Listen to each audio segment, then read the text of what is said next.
Hi there and welcome to the show. I'm Nancy Guppy and we are closing out 2023 with a highlight reel of some of our favorite stories from the past 12 months.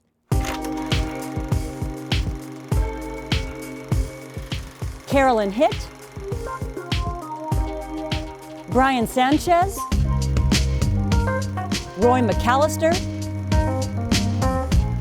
Wynia Lang,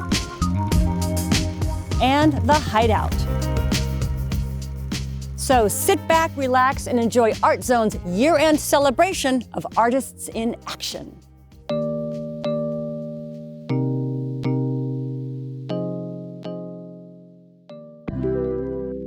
I just feel really compelled to create spaces that are safe for people to exist because I find that it's a very difficult world to exist in if you're a little bit different. So it's a compulsion. If I have to put obsessive energy into anything, because I can't necessarily make it go away, so it has to be focused. So this is how I've chosen to focus my energy. Hello, friends.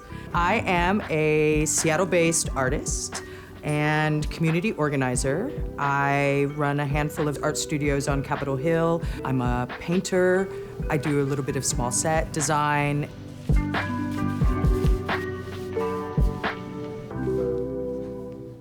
I have been an artist for probably as long as I can remember. I mean, my earliest memories are of building blocks and Lincoln logs. I always made little things. I've just always been an artist. I feel like it was inevitable that that's what I was going to be. There's a lot of house themes in my work. And I think it's like my own, it probably definitely stems to a childhood of moving around a lot and not feeling that stability. My creative process is to try to continuously be in the moment and to allow the art to make itself. I find that when I try to force any art, that it's usually terrible.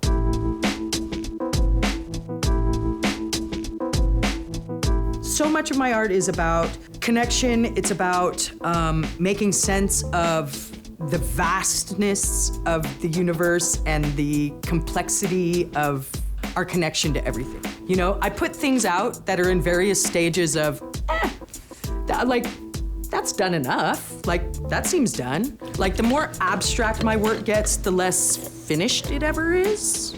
But some of my work is more graphic and linear and has a start to finish puzzle situation. It's like, this is clearly done.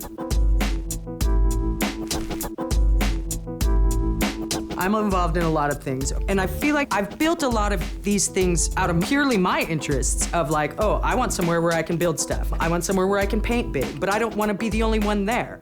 So we'll just keep this. This is just my stuff. I'll put it in my area of stuff. Of course. I like the camaraderie of community coming and going. I like to create with other people or collaborate with other people. There's so much in the studio that's kind of my stuff, but everybody's stuff, and then there's very few things that are just my stuff.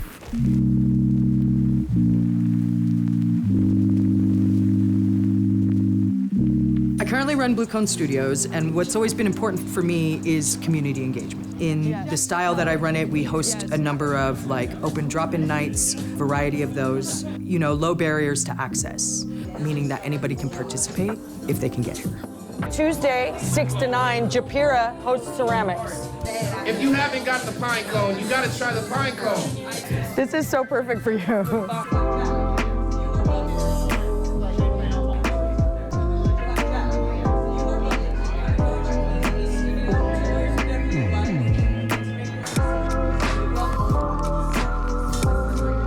We have 2 other studios, and I built them out and I manage those. So we're headed down to Sobolo Photo and Design, which is another one of our studios where we built a dual corner cyclorama wall, and I just finished a major remodel.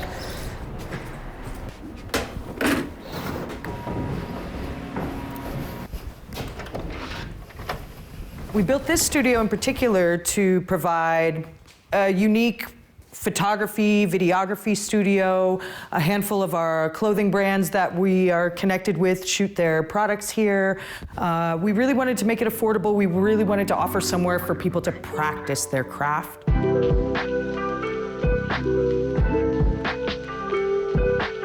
My future goals are definitely to acquire more space so that we can support more artists. I'm pretty proud of where I am in community.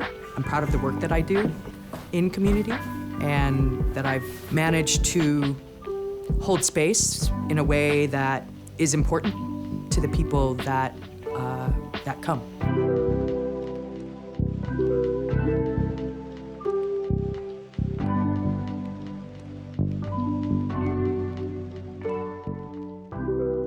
Follow Carolyn on Instagram and drop by Blue Cone Studios every second Thursday of the year-round Capitol Hill Art Walk.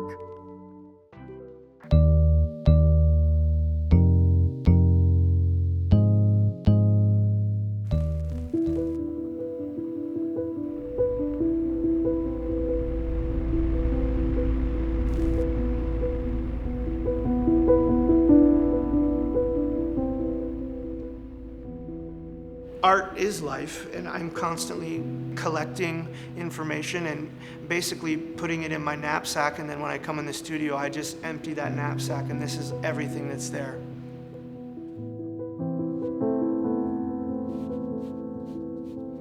I am a painter, abstract painter.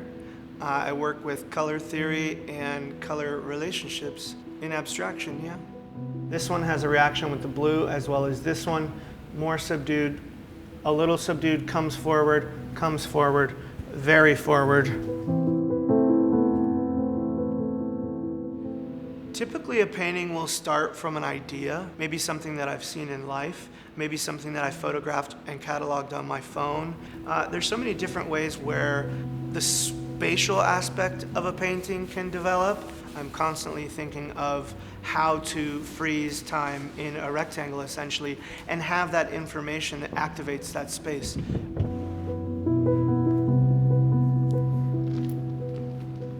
Usually, each painting starts with a study on paper. Then I'll just start to experiment with color. Mixing colors is a very intuitive thing for me. It's not something that I plan or map out. One of these paintings, it may look like there's 6 colors involved.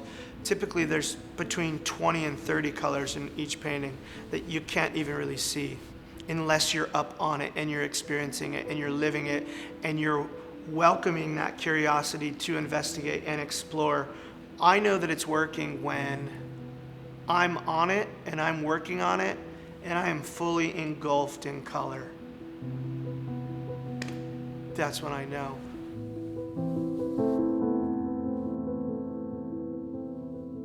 I'm not really thinking at all. I'm really just appreciating the flow of the brush. I'm trying to land in one area, and by the time I think I've figured out that area, my eye has caught another, and I've drifted off into another place. And that motion is continuous. I'm really just kind of moving with the painting. I mean, it's kind of like your hair's in the wind, to be honest.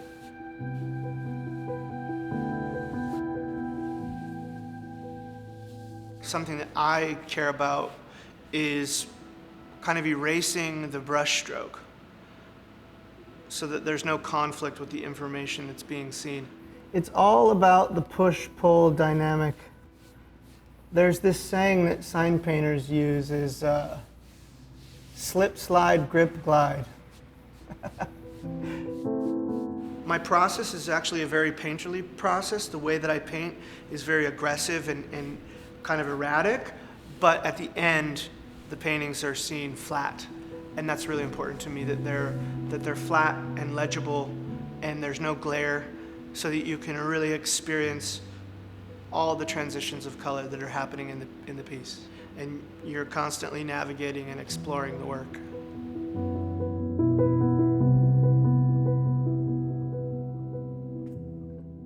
Follow Brian on Instagram and check out his website, 2eyes10fingers.com.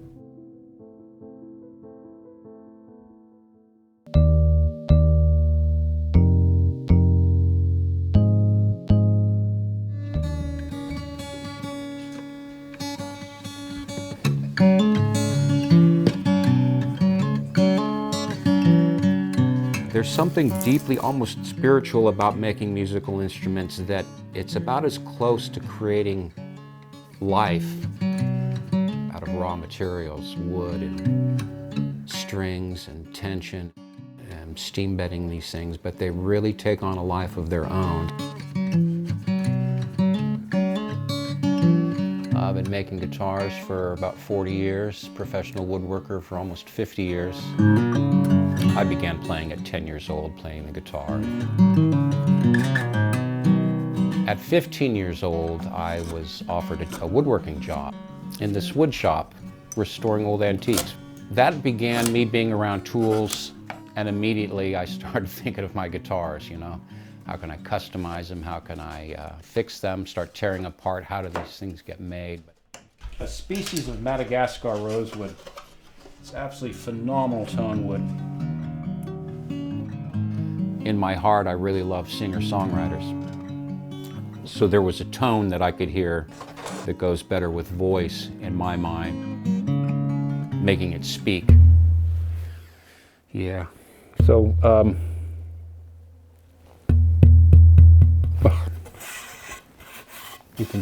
you can hear it. German alpine spruce. Different flavors of tone wood, what they do to add to the voice of a guitar. Beautiful. There weren't too many luthiers making a living, so guitars were more of a hobby. I was ultimately offered a job at Santa Cruz Guitar Company. It was fantastic. Made extremely high-end guitars.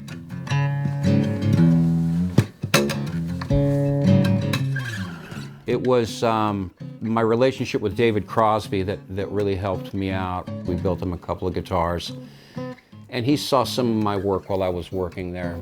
He loved the craft of lutherie, and he was talking about a guitar that he always wanted but never found one. I thought, well, I'm going to make him one. And he ended up falling in love with this guitar. It's my favorite guitar. Has used it on every recording, has toured with it. Man showed up at my gate one day, where I live. He said, my name's Roy McAlister. I used to work at Santa Cruz Guitars, and I helped build your 12-string. I made a guitar I want you to play. And I thought to myself, oh, this is going to be bad, you know, and some guy with a yo-yo head. And she said, I got guitars I don't even play, man, but here, let me see it. And he put it in my hand, and he put magic in my hand. That changed my life right there. I'm real grateful, right? An article had come out in Acoustic Guitar magazine of David Crosby speaking highly about my guitars, and the phone just went crazy after that. And then within a week, I got a call from Mark Cohn, Graham Nash, Jackson Brown. Since then, I'd built for Michelle Willis and Becca Stevens, guys like Jeff Pevar and Sean Tubbs, Warren Haynes.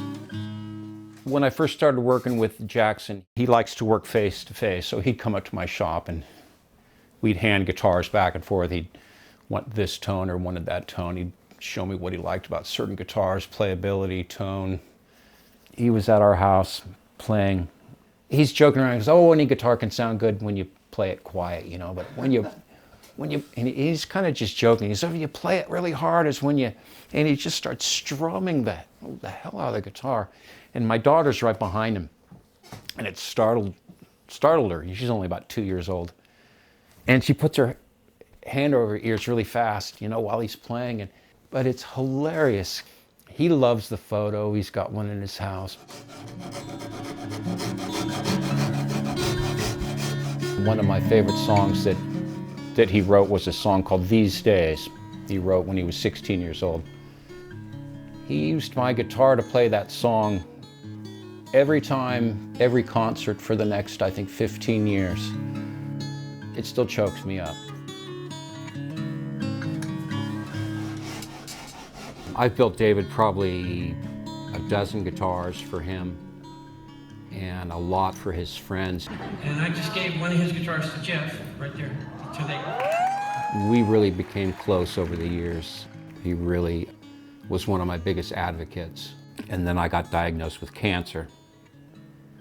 And so we were both in this nursing ourselves and keeping an eye on each other. You know, up to the day he passed, he and I had been talking regularly. We were really concerned about each other. And we had been talking and laughing just days before. He left a message on my cell phone, I think 2 days before he passed. And his last words were, "I love you." Last time I'll hear his voice is him saying, "I love you." And so it ripped me apart when he died. I really lost a dear friend. The music world lost a very creative and driven man.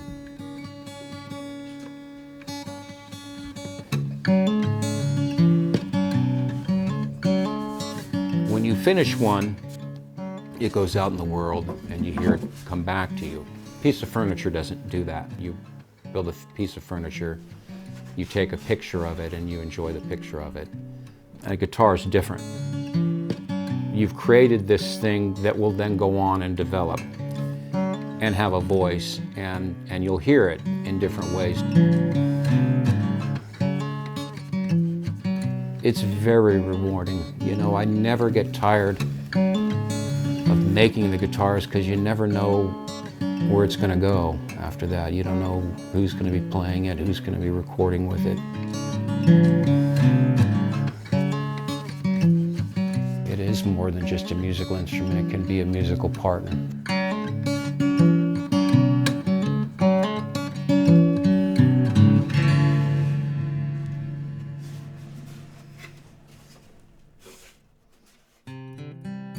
For more about Roy's gorgeous handcrafted guitars and the artists who play them, go to McAlisterGuitars.com.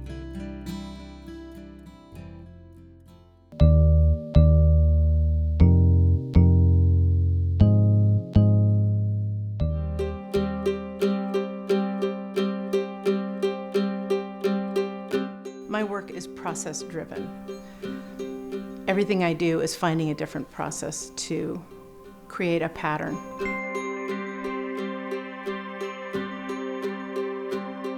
That's why my last show I called Pareidolia, because it's that tendency to perceive a specific or meaningful image in random visual patterns. I'm really drawn to organic pattern, the kind of pattern that's created from natural forces on the elements.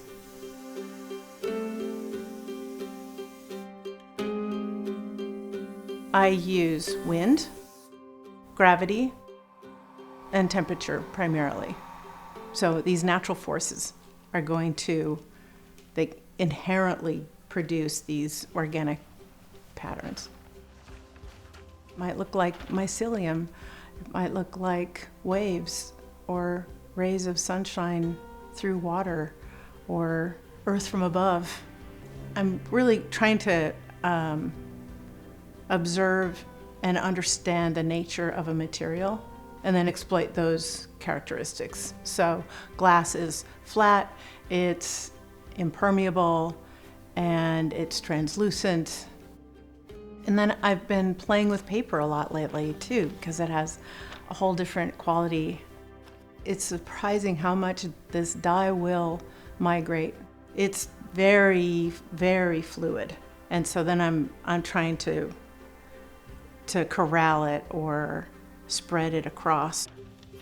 I'm always kind of choosing whether I want to move with what is, or do I want to, impose my will upon it and see if I can get it to do something else.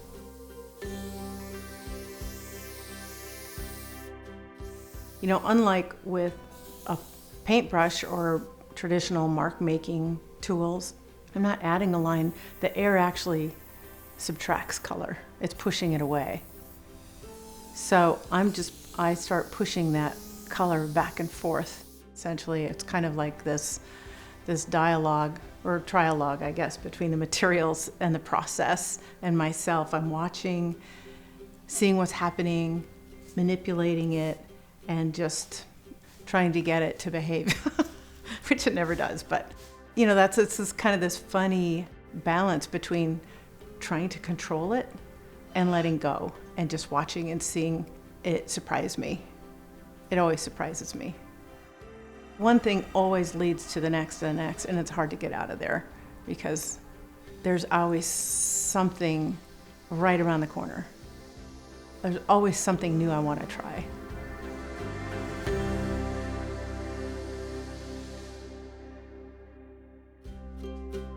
Learn more about Wynia and her myriad of beautiful and eclectic artworks and projects at rhuby.com.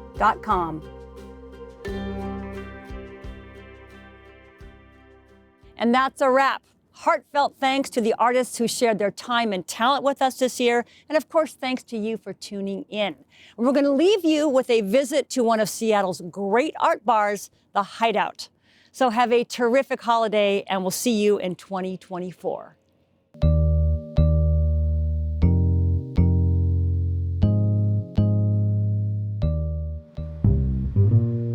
I'm Jeremy Buben, and I am the curator of the Hideout. The Hideout is Seattle's best art bar. It is a dive bar with 100 pieces of art on the walls and great cocktails. Of the 101 paintings on the wall, 84 of them are available for sale. The rest are part of our permanent collection. And anybody who comes in can become a collector. The Hideout has a wide array of patrons, from hospital workers to First Hill residents to artists. So we create an atmosphere that is surrounded by creativity. We have interesting paintings on the walls that spark conversation and remind people that we're living in a town with great art.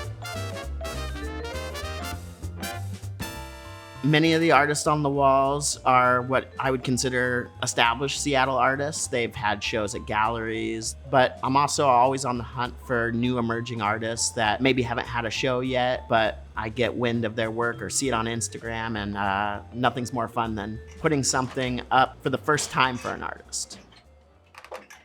One thing that is fascinating to think about is how many hours and how much of people's lives are poured into these paintings on the walls. For some people, it's a lifetime to get to the image you're seeing. Other people, they're just discovering paint and just starting to express themselves. But every painting has a personal story to tell. I was so happy to get the large Tondo painting from Sullivan Giles. It's the hands with the tattoos. And it is just exquisite and massive. Another piece that I really like is Blake Blanco's The Fallen One. It's this red devil angel, and he kind of looms right behind the patrons, casting his glance down at them. And also, I was really happy to get one of Laura Hamjay's Viaduct paintings. I have cataloged all the art on the walls, and we put out a magazine roughly quarterly. Everything's pictured. You can find what you're looking for really easily. The Vital Five is a long-standing tradition here at the Hideout. It is a magazine compiled with drawings by patrons. So we put that out a couple times a year, and it's some of our favorite drawings that were created right here. The Hideout is definitely a cocktail bar. Probably the most popular drink on the menu is the Andy Warhol, and that is a cosmopolitan and a Polaroid picture of yourself. My advice for anybody that wants to buy art that hasn't had experience with it is just follow your heart, buy what you like. The hardest thing with art is the ones that got away. So if you really love something, figure out how to buy it and then make it part of your life. The Hideout is open every day of the week from 4 p.m. to 2 a.m. and 6 p.m. to 2 a.m. on weekends. It might look like a speakeasy, but just open the door and come on in.